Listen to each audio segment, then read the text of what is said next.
Սիրելի երիտասարդներ, ասում են, եկեղեցին թող չմասնակցի կարևոր որոշումների կայացմանը, տեսակետ թող չարտահայտի։ Ասում են, մասնագետները թող հեռու մնան քաղաքականությունից, ասում են, երիտասարդները թող հեռու մնան քաղաքականությունից։ Ինչի համար, որ Նիկոլ Փաշինյանները, Վահագն Ալեքսանյանները, Արարատ Միրզոյանները մեր ճակատագիրը որոշեն։ Էս ենք ուզում։ Սիրելի երիտասարդներ, դիմում եմ յուրաքանչյուրիդ։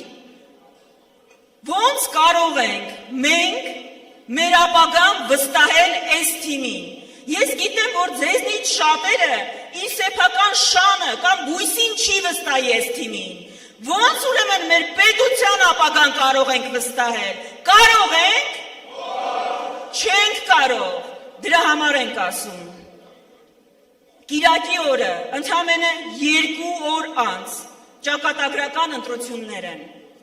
Այդ ընտրությանը խնդրում ենք ձեզ, կարիք չկա նահատակվելու, թշնամու դեմ կռվելու, արկերի տակ խրամատում կանգնելու, բայց կարիք կա գնալ, քվեաթերթիկը վերցնել, ընտրատեղամաս տանել ընկերոջը, ընտանիքի անդամին